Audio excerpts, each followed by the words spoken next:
This Crosman Model 166 repeater was given to me in 2001 by my cousin, who was looking to get rid of things as she and her husband were moving from Ohio to Florida for a job opportunity.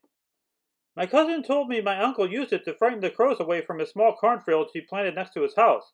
He would plink tin cans hanging from stakes next to the field. This would allow him to scare away the crows while getting some target practice in at the same time. My uncle passed away in 1980, so the last time this Model 166 was fired had to be at least 40 years ago. Crosman introduced the Model 166 in 1958. The production run of this airgun ended in 1971. Oddly, the actual air rifle does not bear the Crosman name on the receiver or any other parts of the rifle, but instead displays the Hahn Super BB repeater and is being manufactured by the P.Y. Hahn Company. Research shows that Frank Hahn was the original owner of Crosman, and his son P.Y. Hahn was the driving force of the company for the first 50 years. The manual that came with my Model 166 clearly has Crosman branded on the front of it. The advertising indicates new gas power, new repeating action, new accuracy, and new railgun design, making me think that in the early 1960s, CO2-powered airguns were a relatively new prospect. The print date on the manual indicates 1263, making me think my Model 166 was either produced in late 1963 or early 1964. The Model 166 manual even included an exploded view of the air rifle with parts list, making it easy to order parts from Crosman and repair it yourself.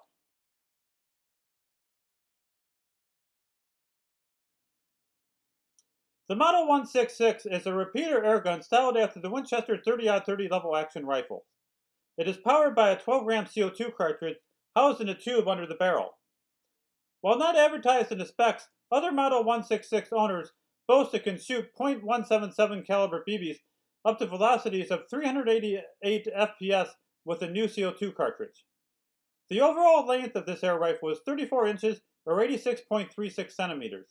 It has a fixed front and a rear sight that is adjustable for both windage and elevation. The Model 166 features a real wood stock and forearm grip, blued steel barrel, and a die-cast metal receiver and cocking lever.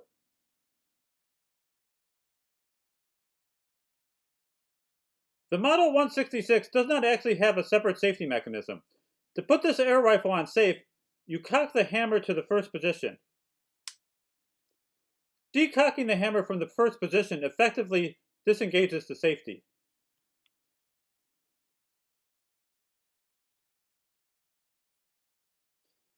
In the manual, this is called to charge the rifle with CO2.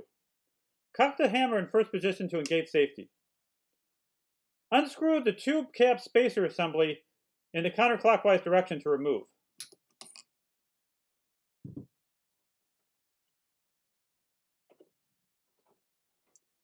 Put a drop of pellet gun oil on the tip of the CO2 cartridge.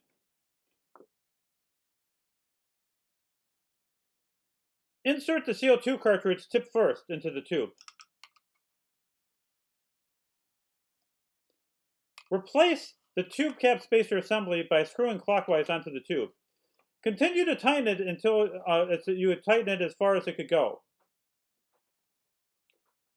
Then unscrew counterclockwise the eighth turn. Decock the hammer when ready to fire.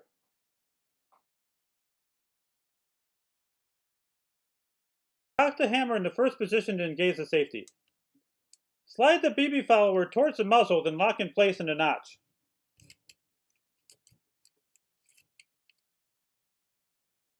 Insert up to 30 BBs into the BB loading port. Release the BB follower from the notch and the spring will force it towards the rear of the airgun. Decock the hammer when ready to fire.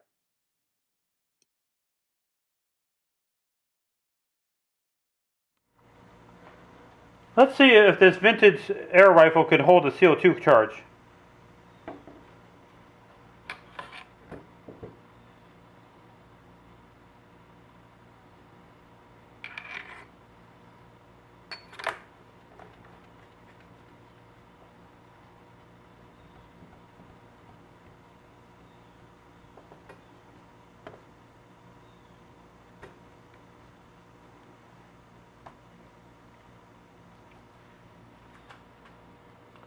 No leaks so far.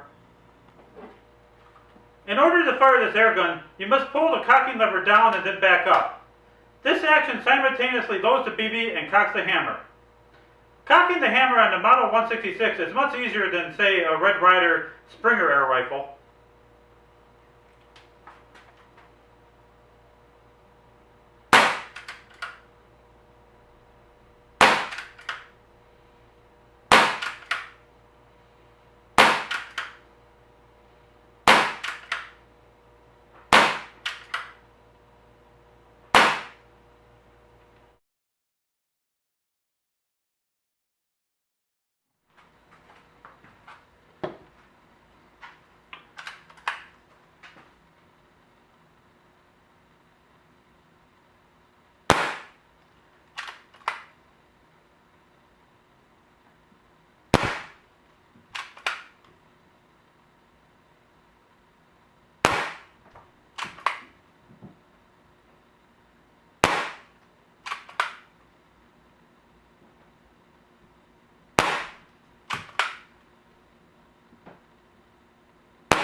The Model 166 is relatively accurate for a smooth-bore air rifle. I was able to get all 6 shots within an inch diameter of the target.